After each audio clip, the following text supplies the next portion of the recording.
Good morning, everyone. Welcome to day 3 of Charlotte Med Week. My name is Dorothy Vick, and I'm the Hub Coordinator with UNC Charlotte. I'll be the moderator for today's session, and I also have the pleasure of introducing the panelists for today. But before we start, I'd like you to know that today's panel discussion is sponsored by GP Supply Company. Please take a look at this video for information about GP Supply Company.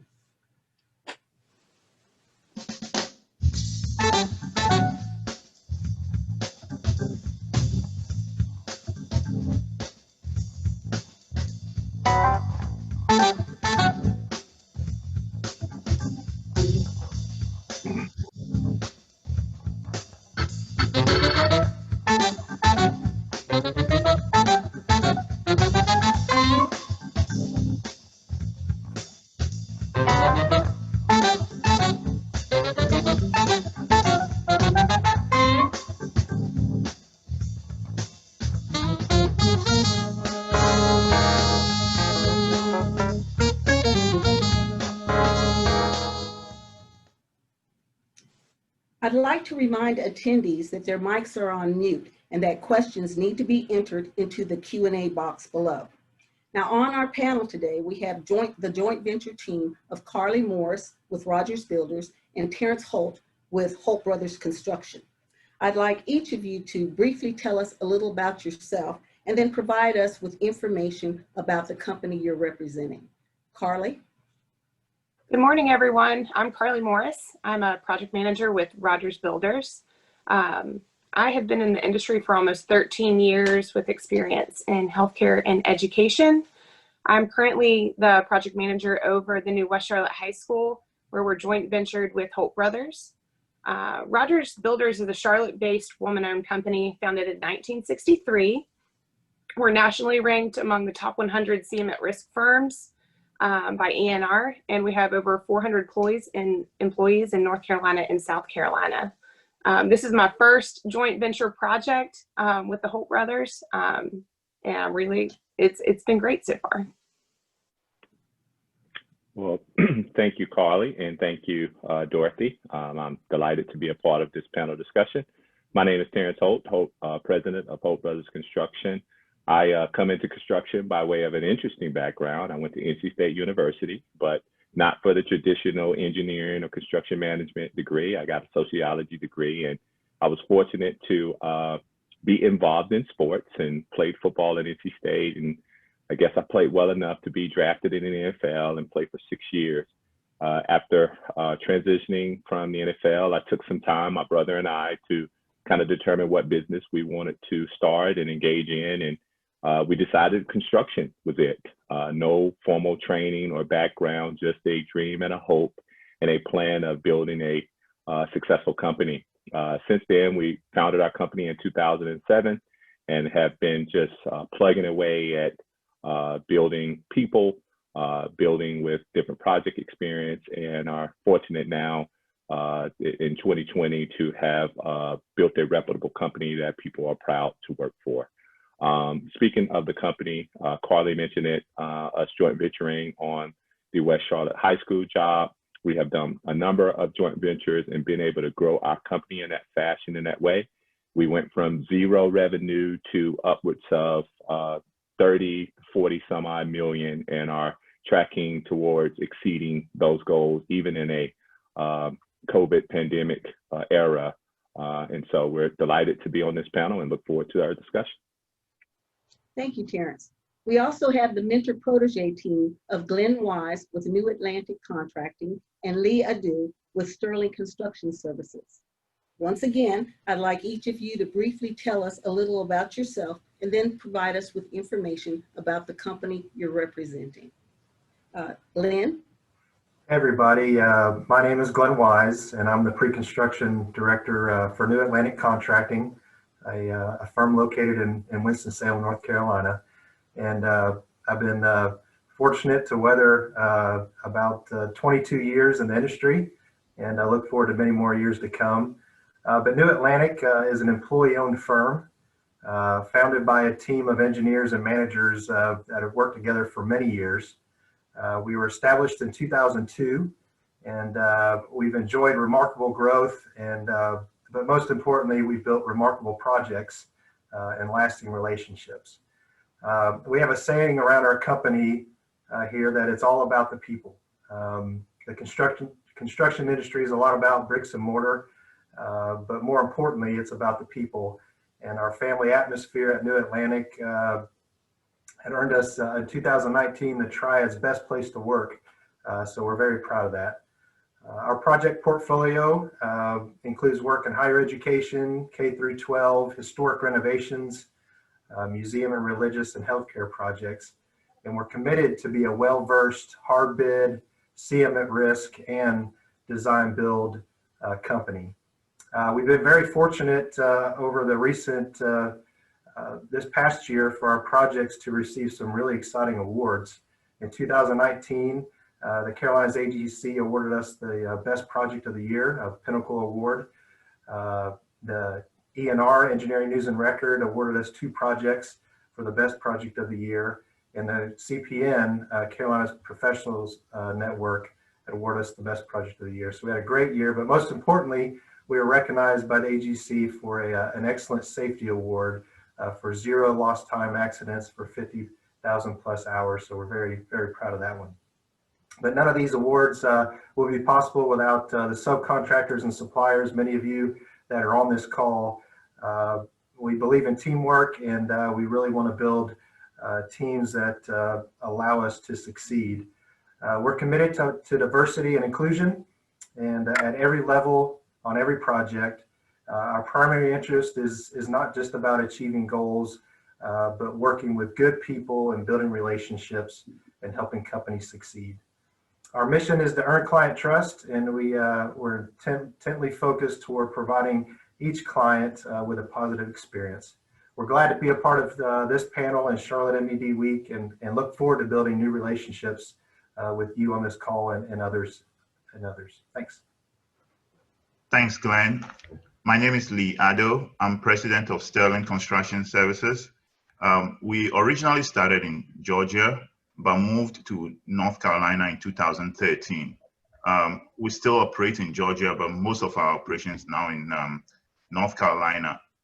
We have a GC license, so we do some GC work and some CM work.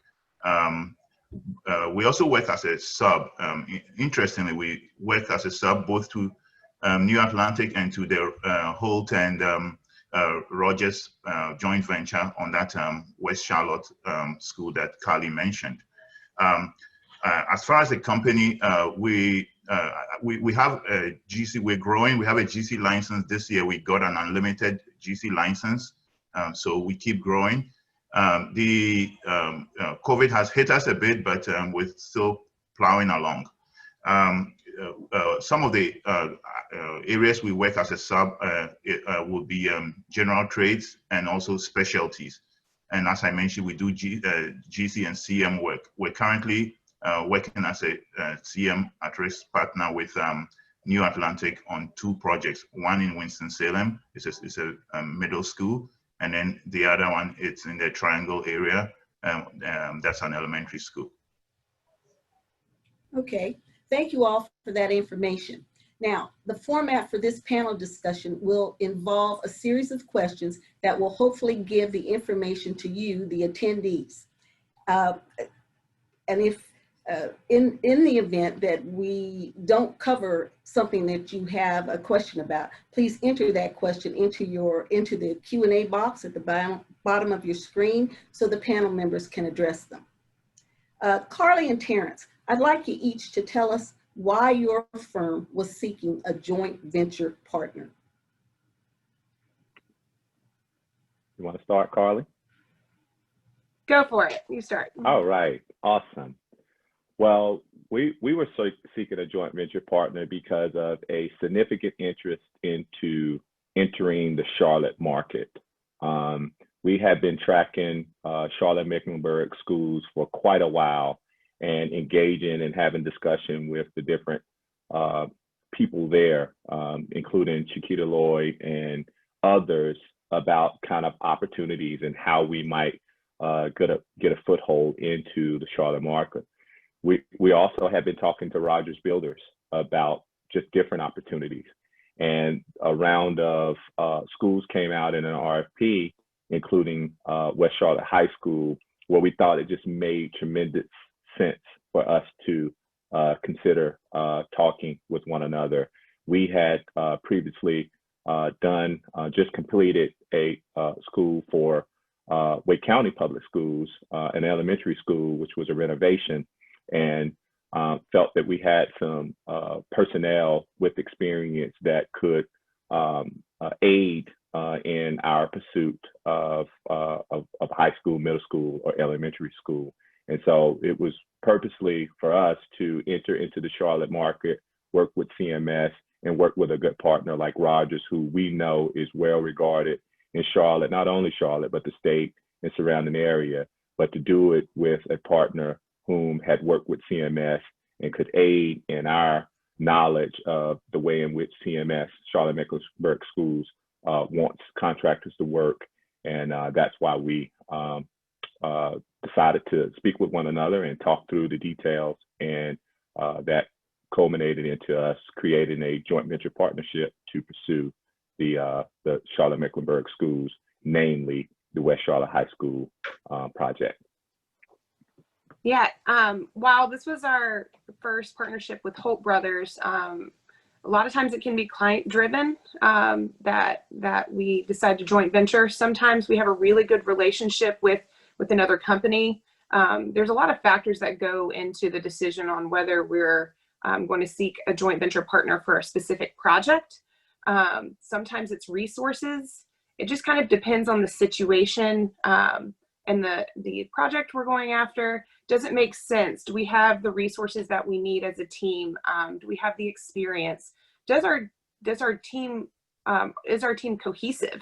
And we'll get into this a little bit later, but like when we were pursuing this project, we really had to spend time together to see how we meshed. Do your firms align in beliefs? There's a lot of decisions and factors that go into it. We traditionally like to joint venture on different projects. It just kind of depends on the project and the pursuit and the timing. There's a lot of factors that go into that. And I'll just say one thing, Dorothy, if I could, that what a lot of people don't see is what Carly kind of mentioned is the work beforehand. I mean, we had spent 3, 4 some odd years just talking about different opportunities, and again, learning one another, making sure those values align, and what Rogers and Pat and her team value and how they run their company is how we would like, it's compatible to our company. Because, it's people like I that put these joint ventures together and talk about them and see how aligned our companies are. But ultimately, it's the people coming together. And I can tell you there are people within Holt Brothers that are not necessarily fond of one another, and they're working for the same company. And then you start to add people from Holt Brothers and Rogers.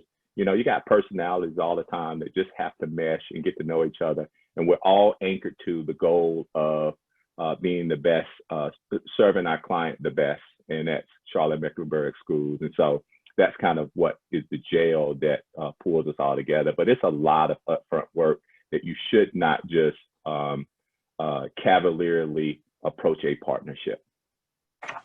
Okay, thank you, Terrence. Glenn, tell us why New Atlantic Contracting was seeking a protege. Well, New Atlantic started about the same time in the early 2000s when the North Carolina Hub Office was established. And so with a lot of our work early on being in the government public sector, our identity really quickly became aligned with the Hub Office, with them setting guidelines in front of us and their desires to really build a strong hub program. So we quickly became, committed to the mentor-protege relationship, which is different than joint venture, which we'll talk about more here in a minute. But our first joint venture started 12 years ago in 2008, and we've been going ever since. So it's kind of become a part of our fabric here at New Atlantic to always be looking for good partnerships. And Lee, why was Sterling Construction Services looking for a mentor? I think the number one thing about looking for a mentor is you always want to find somebody that you want to be like, or a company that you want to grow to be like. Fortunately, New Atlantic is based in Winston-Salem, as is Sterling Construction Services. So that was a good fit right off the bat, the fact that we were both in the same city. But more than that, we also wanted, being a small company, we felt that we don't have, project exposure, and then also we don't have the kind of reach for clients and vendors. So by aligning with New Atlantic, we have access to more clients, more vendors. As a matter of fact, Glenn knows this. Sometimes I call him and I ask him, hey, we're bidding this job or we're bidding that job. Who would you recommend that I talk to? And it's been great. It really has been. The other part to it is training. We put so much into training our employees.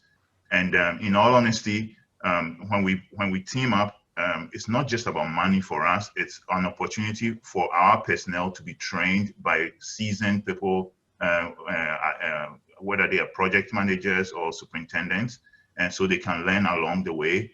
And frankly, it eases the burden on us as a company in terms of training personnel. So these are all factors that we consider. It's not just, as I keep saying, it's not just about money. Okay. Glenn, you just said something earlier that kind of made me realize that we need a definition from someone. What is the difference between a joint venture partnership versus mentor protege? Well, I think a lot of it comes into contractual language. A joint venture is where your companies actually form an entity, a legal entity that contractually has a lot different arrangements, mainly financially, exposure. I believe I'm not a lawyer, but that's the big difference. Mentor protege is more of just that, mentoring a company, bringing them alongside of you to be involved, to participate, to train. And so there's obviously financial part to both of them, but the risk of a joint venture is a little bit more to the partner in a joint venture, and there's a lot of times bonding that's required to be a part of a joint venture, which mentor protege is not. Okay. And I'll just add, Dorothy, if I can, it's for a client, you often, or you hold the contract with that one entity that is the mentor versus with the mentee. With the joint venture, as Glenn mentioned, those two companies like Rogers, Holt Brothers, formed an entity that the client is contracted with, and we both have resources from our parent entities that make up that joint venture. So it's personnel, as was mentioned, it is financials, it is bonding that each entity brings to the table from its surety.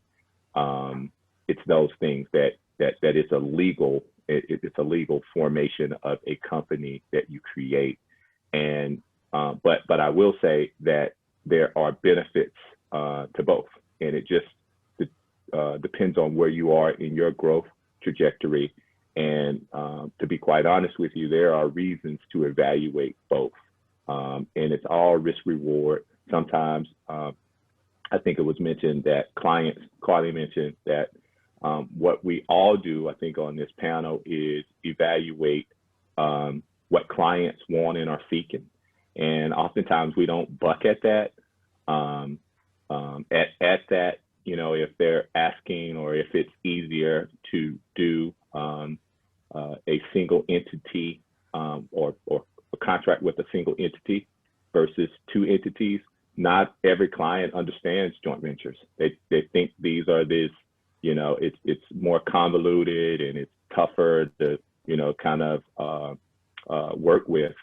We don't think that's the case. That's why we do so much of them. So some of this is educating our clients if we really believe that this joint venture structure is the best case for all goals that are established on a particular project. But there are benefits to both. Okay. All right, I'm curious, are there certain criteria that a company should have before they go out seeking a mentor? You know, number years in business, their cash flow, number of employees, yearly sales. What should they be looking at?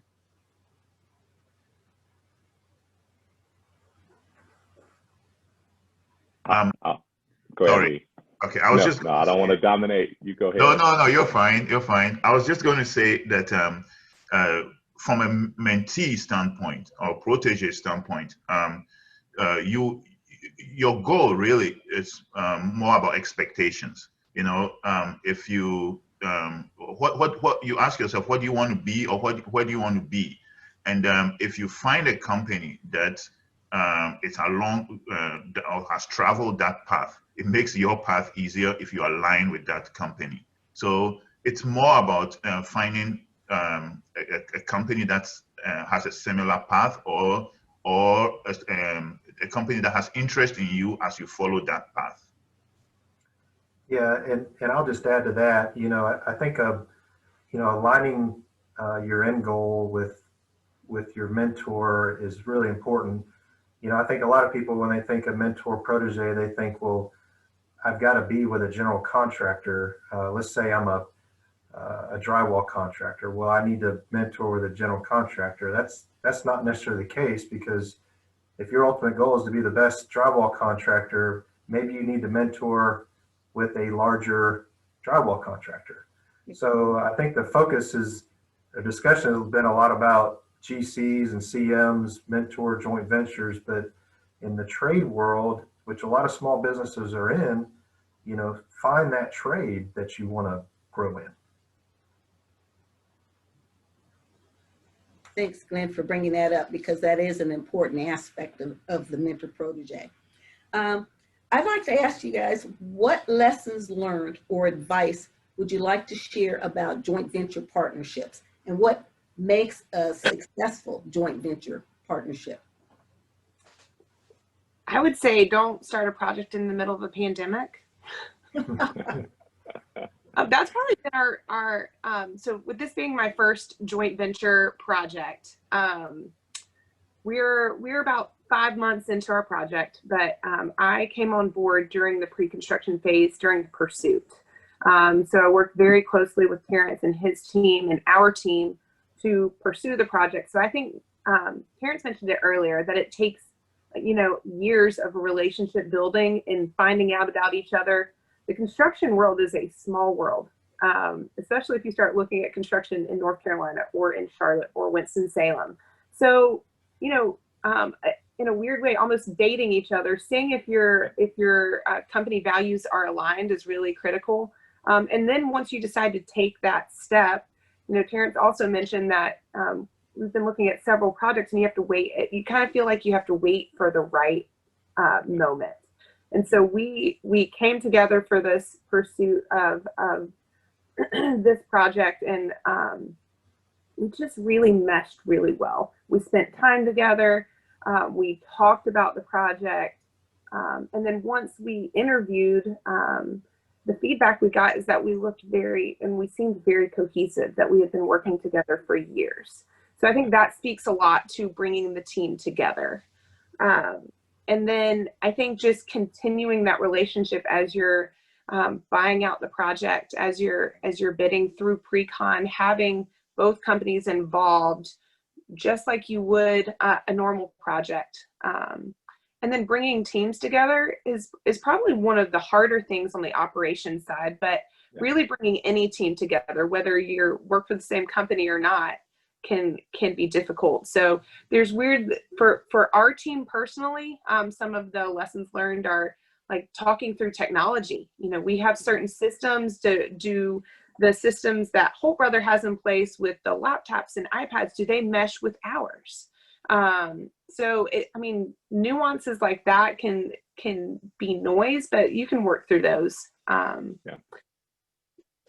Yeah, I feel like there's nothing from our West Charlotte experience that we couldn't work through. And what I would say that are lessons learned, because I can tell you that not every joint venture is equal. We've partnered with, you name them, we've partnered, and our reasoning behind that was we wanted to gain, much like Leah's talked about, we wanted to gain as much experience as we could. And there are certain, while construction managers and GCs like Rogers have a plethora of experience across the board in different disciplines, there are just certain places that they've been able to gain more experience in and sometimes are touted for. And so what we wanted to do was expose ourselves and expose our company as we're finding our niche as a young company. And as we're trying to expose people to different project types, we've just looked at different partnership opportunities and joint venture opportunities with multiple companies. But I would say the lessons learned are that when you do find that there is a stop, that there is something that illustrates to you that you're not compatible, and it doesn't work out, and it goes against your values, their values, and you're trying to make a square peg fit in a round hole, then you need to work through that project if you have already or into a project, and then you need to kind of reevaluate rather than pushing forward just into a new project just because you've gained that experience, the client's pushing forward, because that doesn't benefit anyone when you are, again, not equally aligned. And you can figure that out, as much as people talk great about the interest to partner and come together, when we call it when it gets real, when you actually have the project. And every project, I don't care what it is, has issues. And it just depends on at what point you have those issues. But every project does. And oftentimes people reveal themselves, companies reveal themselves when those problems and those issues comes up. Do they involve you in that discussion that they may be having with the client? And so that you don't get blindsided when you run into the client that, we're dealing with an issue, Terrence. We hadn't seen you. What is your company doing about it? And those things can, for me, have really shown me who I was dealing with.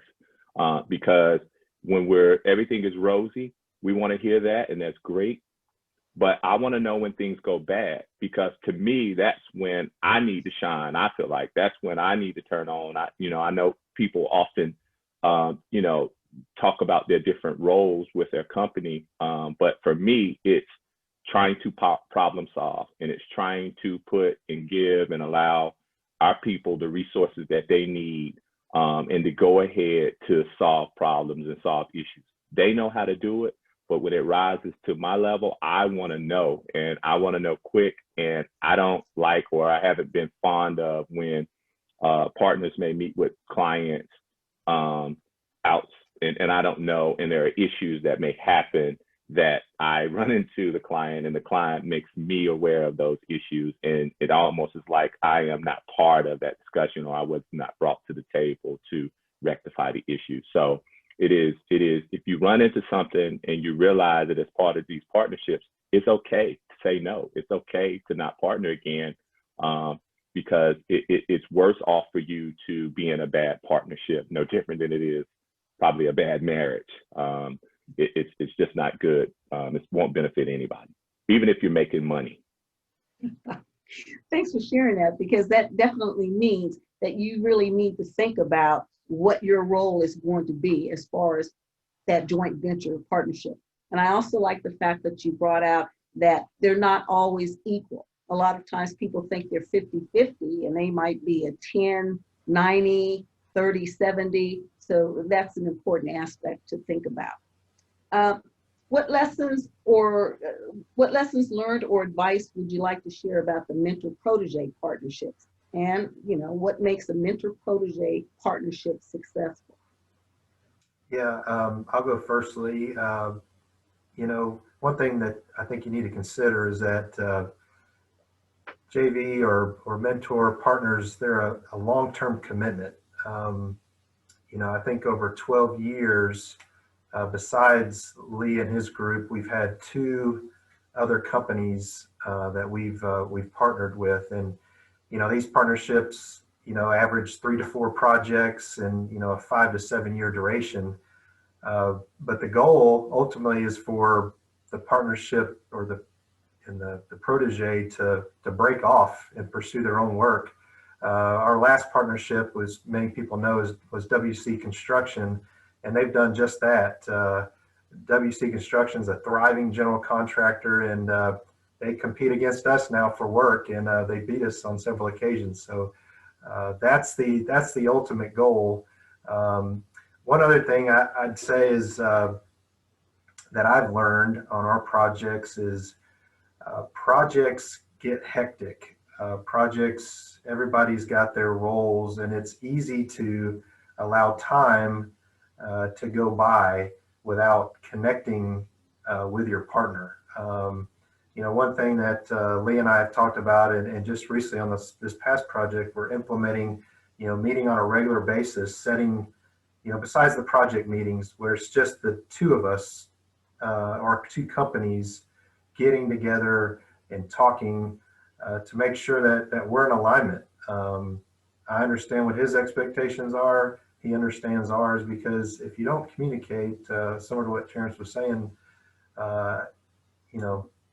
you're not going to be aligned. And one thing, I think one way to do that too is to assign someone, if you're a mentor in your company, to be that point person that's always going to stay in contact with that company throughout the project and make sure there's a voice. So I think one lesson I want to mention is also, especially on the part of the protege, is be careful about overcommitment. We've made commitments in the past, and sometimes I've personally gotten involved so much to the extent that it's also come at the expense of, for example, attending networking events, chasing other jobs, things like that. So it's not always a good idea to keep saying yes. I'm glad you said that, because as an owner's representative, we see that happen a lot. Glenn, what you have said about meeting regularly with your protege to make sure that you're aligned, and that was going to kind of piggyback off of the fact that do you all have set goals and objectives that you want, in the case of the protege, to accomplish? yeah, I think one of the biggest challenges for any construction company or small business is personnel and timing. I think of a specific project. I'm talking about this because it affects the goals. Both companies need to be flexible when it comes to personnel. I mean, like I mentioned before, companies are all about the individuals that you have, and with the mentor protege, it's about training them and exposing them. So if we get to a project and Lee has a field superintendent that he really wants to put on the job, we need to be flexible to open that, and that be the goal for that project, versus a project engineer on another project, or an estimator on this project that he really wants to engage in. So I think the goals vary. But Lee, you may want to speak to it about kind of what your goals are. But our goal is to be flexible and find what helps our partner grow the most for that particular project. Yes. Most times when we're pursuing a project in a mentor protege role, we discuss, roles and goals. And one of the things I've always admired about New Atlantic is they've been very willing to listen to our concerns. Like, for example, we say, we want to develop a particular project engineer, and this is an opportunity for that person, for him or her to be able to learn on that project. And in general, they've been very flexible. It's okay, well, if you want to provide a project engineer, then we will provide a project manager and a superintendent. So that's a key thing. We always want to make sure that at the end of the day, as a protege, you are developing and growing towards that goal. And if you have a mentor that's a good listener, that helps a lot. If I might add, Dorothy, that I don't think it's different from a mentor-protege relationship and a joint venture relationship, in that the ultimate goal for all of the companies is to service that client. And so if anything is out of step with servicing that client, it cannot be part of the goal. And I'll give you an example in that, if a client is expecting you to be lean and, and is looking for a lean staff that includes a project manager and a superintendent, if my goal, or if as part of us partnering would be me to provide a superintendent or project manager, and I don't have one of either the skill set or just matches what that client's needs are. And again, if Rogers, for example, does have those two, and those two have worked for that client before and set up very well, more than likely that may not be the project that we pursue together as a joint venture. One, we all have to be mindful of the staffing that we put on jobs, because I don't know too many owners that is willing to pay for a project engineer or additional personnel, even if it benefits Holt Brothers or Sterling Construction Services. If we would have a project engineer on their project, they're just going to get back to the brass taxes is, hey, this may not be the project for you all. So I think that ultimately it is the goal that the client has. And the other thing I'll say is that we've been a mentor protege before, and I want to be clear to say, and I know Lee's not mentioned this and Glenn's not mentioned this, but I know they would mention it, is that a mentor protege relationship does not, I hope folks don't hear that it does not imply that Sterling Construction Services is not bringing anything to the table, because you can do that. They can both be true, in that is a project engineer or field superintendent that is looking to be developed, but they also have a skill set that is beneficial to the project. And, I'll give you one example there, in that we've been a mentor protege. We were a mentor protege with Edes Construction, which is a firm based out of Ohio that came into this market when they bought another firm here. And they were awarded the Reynolds Coliseum job.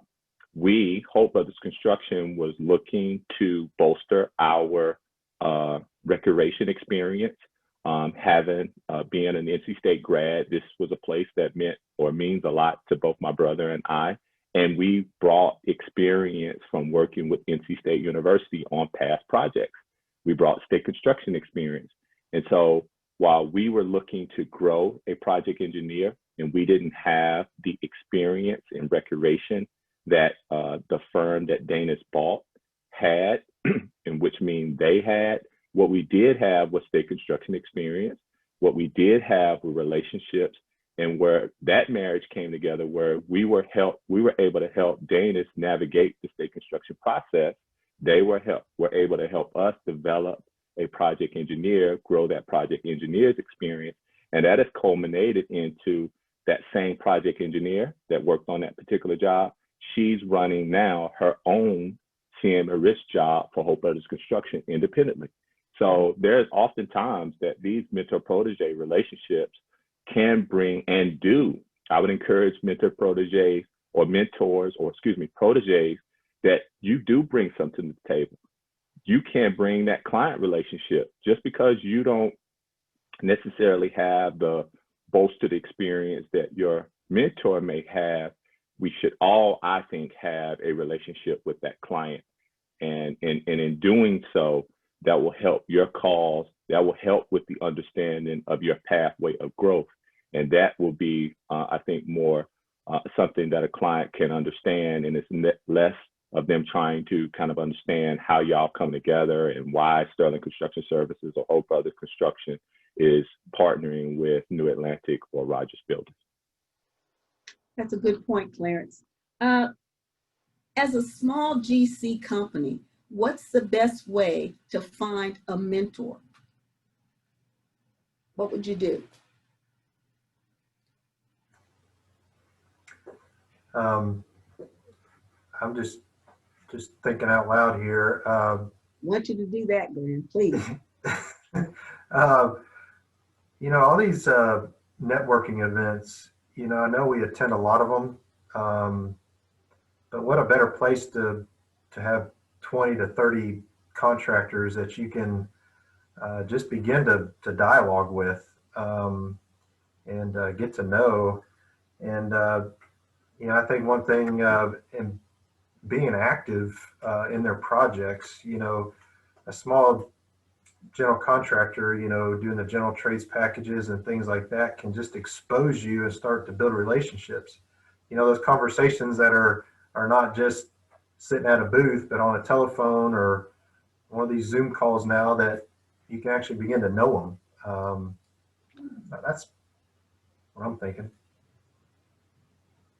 I think this industry, we've talked about it, is about relationships, and Lee mentioned it earlier. He's on our West Charlotte High School project. This is the second project I've done with him as a subcontractor to us. So it sounds cliche, but it's all about relationships and getting to know everyone. So I think probably Lee and Terrence probably have some experience, obviously, connecting with mentors and could probably speak to it more than us. But from the other perspective, you've got to build that trust, and you can't do that without a relationship.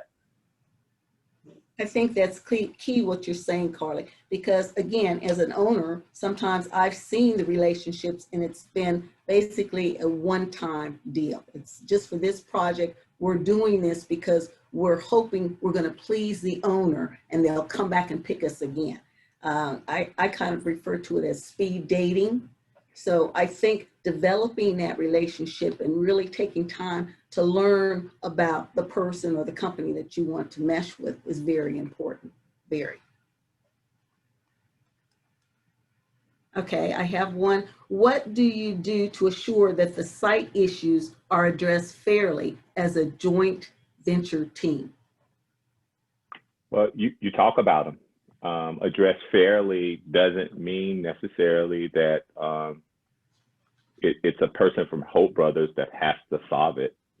We go back to the responsibilities. With these joint ventures that we put together, we often have a project executive, we have a senior project manager, we have a project manager, and we go back to roles and responsibilities. It's communicating the fact that there is an issue on site.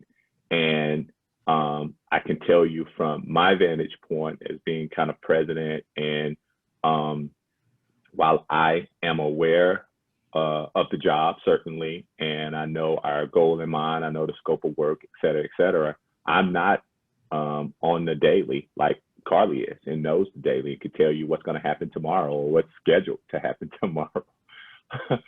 she wished she could tell you exactly what would happen tomorrow. But yeah, when issues come up, we've created a communication plan that you revert back to, that we all know what's supposed to happen. And that's no different on a joint venture than if you were in, again, just a project that you were doing independently. There's a communication plan. What are we doing? Is the site issue a safety issue? Because if that's the case, then we hit pause, we stop.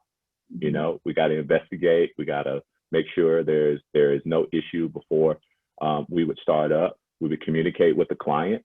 If it's a safety issue, and those things kind of come up. But if it's a site issue between our firms and for our teams or our subcontractor, it just goes back to the communication plan that we as a joint venture should have established as we're doing and having our discussions and going over the things that could happen on a job. You have to really take some time to have some really in-depth discussions that try to cover the ground of anything and possible thing that could happen out on site.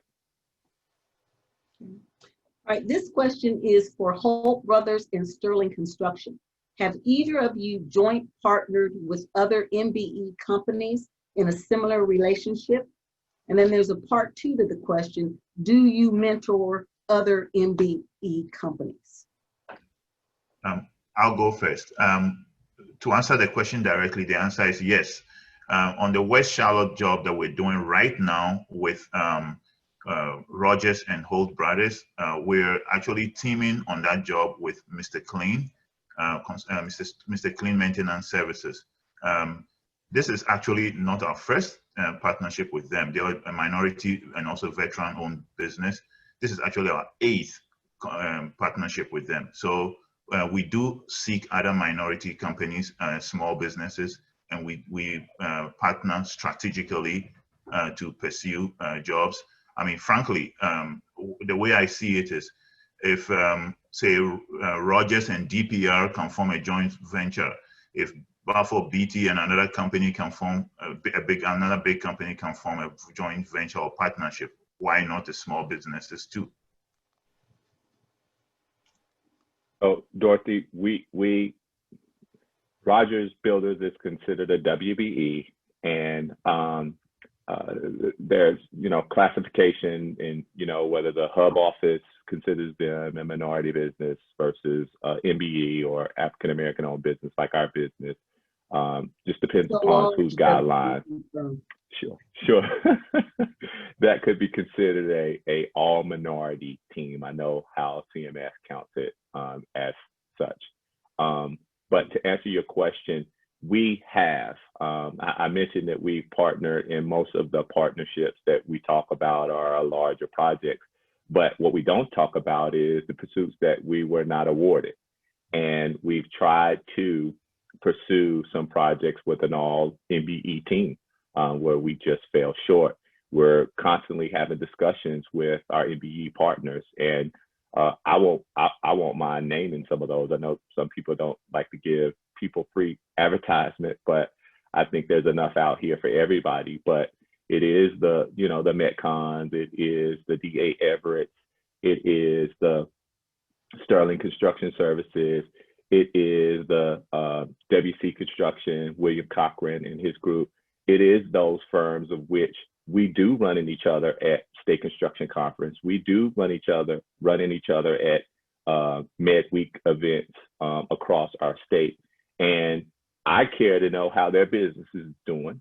I care to know and to give them their flowers when I hear and read about them being successful in the pursuit. Because again, I don't think their success has any bearing on my success. I mean, yes, we compete against each other, but there's a lot of work out here. And if in their success, I win, because I can tell you a lot of clients judge us all like a monolith, as if we're just one firm or one group of people. And if Sterling Construction Services or Holt Brothers fails on a project, then that blights the whole MBE community. So I care to build them up. I care to, if I can be a resource. And so that's why I don't mind mentioning those firms. And I know it's a lot of firms that I did not mention that are out here doing great work. One of the other places that we partner with that's not often talked about is on either supplies, companies like Antonio Wallace and GP Supply. There's other places like in the professional services where architects like Victor Vines and Vines Architecture, where we just completed the Durham County Library together with, that I'm excited about, that we were able to do. There's other firms like Evoke, that's another architecture firm in the Durham market, Terry Canada and her group, that we look to partner with from a design build standpoint. So we're looking for those partnerships. Again, we have not always been successful in our pursuits, but we're sure enough looking to continue to consider those and put those teams together, because we see them as valuable partners, and they make sense for us and our goals for our firm. Terrence, you're spot on. I don't know why, but we just received this question. More than likely, the projects that you are bidding on have already been designed and an RFC set of plans have been issued. Do you and are you developing relationships with engineering consulting firms? So I think Yes, we are. We know how important um, engineers, architects are to our industry. I know everyone on this panel understands it and knows it, but they're so far out front on the information on projects that it really behooves us to know what they're doing. So much so, Holt Brothers Construction started out by the airport near the Briar Creek area in Raleigh. It was kind of at the border of Durham and nearby the airport. And we thought it best for our business to move closer. We moved downtown in 2015, September 11, 2015. We moved downtown because we found ourselves spending the most time downtown because we were trying to run into architects, engineers, and other folks of which could aid us in information. And so we moved downtown, and we done so, and we call it what happens now. Typically, before kind of COVID and everything being shut down, we call it beneficial collisions, where you just happen to be near, and you know that a certain architect goes to a coffee shop every Tuesday. Well, and I think Glenn hit on it, and Mr. Addo hit on it, and Carly maybe even hit on it about this need to build relationships. Sometimes it's just being somewhere that you know somewhere else is going to be, you know, and it's doing often enough and respectful of a way where you introduce yourself and you just start to have a conversation. And what I love about our industry and in the state of North Carolina, you have relatively friendly people that will be engaging and will not mind sharing information with you. It may not be the time for a partnership, but you might, again, just strike up a conversation that may warrant consideration at a later point. So it's all about relationships. That's very important.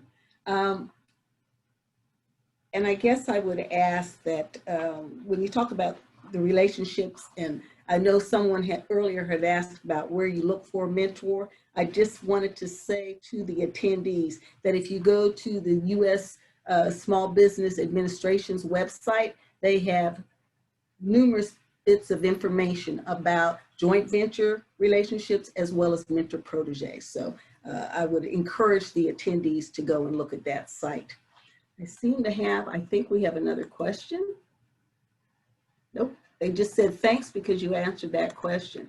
Does anyone else have any questions from the audience? I've been looking at Q&A and I haven't seen any more come up. Dorothy, while we're waiting a few questions, there was one thing I wanted to highlight. We kind of danced around it, was the constant communication between the partnerships. So Rogers Holt Brothers has at least quarterly meeting that we discuss all of the joint ventures that are going on. And that doesn't even count the constant communication. Those are on the calendar, planned agendas. And that doesn't count like project specific stuff that we get together anyway. We have, different check-ins on our project specifically, but I think that constant communication on what's going on from a joint venture standpoint, actually scheduled on the calendar, because we all get busy, is really, really critical. You've got to keep that communication open.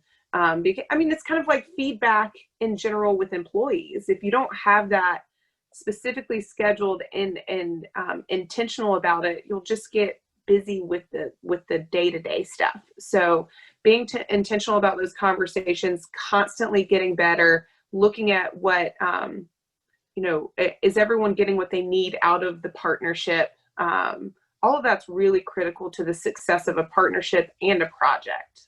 Right. And I think, Terrence, this particular one you may have already answered, but this is for the GCs. Do you work with your trade partners to help foster mentor protege and teaming opportunities? Yes, we do. We have the fortune of working with these companies closely and quite honestly, through pre-qualification, seeking a lot of information from them. Now that information is very private to us. We don't share it with other companies, but we do have the purview to see what we think to be ways in which two businesses could come together and be aligned and support the needs of a particular client or a particular project. And so we don't mind picking up the phone to kind of share, make introductions.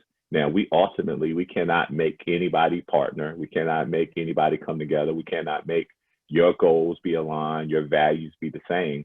But we can say from a business standpoint that, you know, you two are here and you do about $500,000 or $1 million packages. This package is $2 million. So have you all thought about maybe aligning your forces together to pursue it?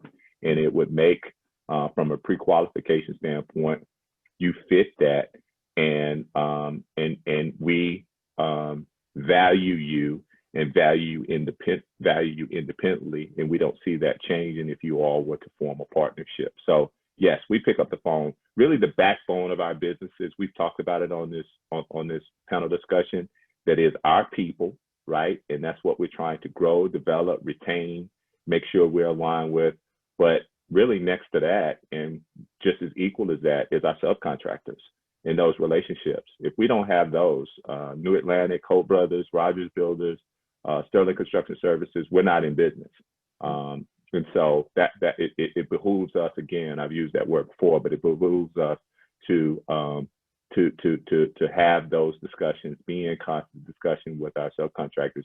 They're providing us information regarding oftentimes shifts in the market, and you know, price hikes we're expected to see, or prices lowering that we're expecting to see. So we really need to engage with them, value them, and you do that through communication, and that's something that we try to do.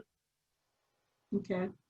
Here's another question. Do you have a diversity officer or MWBE director assigned to your project? And what happens when both firms have one under the joint venture team? Who is the lead? Okay. Each of you, and the question is, if each of you have a diversity officer and you're a joint venture firm, then who has the lead on that? So James is kind of taking the lead from Rogers Builders, but honestly, like, that's also my responsibility. And so I think that having someone there to kind of help facilitate is really good, but your team also has to take that mentality that that it is all of our responsibility to encourage diversity. So I personally take a lot of responsibility for our team and making sure that our subcontractors are being inclusive and meeting our goals. And it's been hard with COVID, right? A lot of the events and things that we usually use to help encourage have been canceled. So we're having to get creative, but I feel like you set the tone for your team, that it is required from everybody. Okay. I've just been told we have 2 minutes left. And this particular comment came in: are any of you looking for additional general trade subcontractors? Part one of the question. And then how do we get in contact with you to have a discussion about where we may be able to provide services for you? And I'll make this quick. I know that afterwards we're going to have a listing of all of your contact information, and that's going to be available on Hoover app, on the Hoover app. So the person asking that question, because I know all of you are going to say your answer is yes, correct? That's where you're going to get the contact information for Carly, Glenn, Lee, and Terrence. We are at our 1 hour time frame. I want to take the time to thank each and every one of you panelists for joining us today. It is appreciated. And I'd like to remind the attendees to go to the Hoover app to rate this workshop. I want to say thank you to all and goodbye.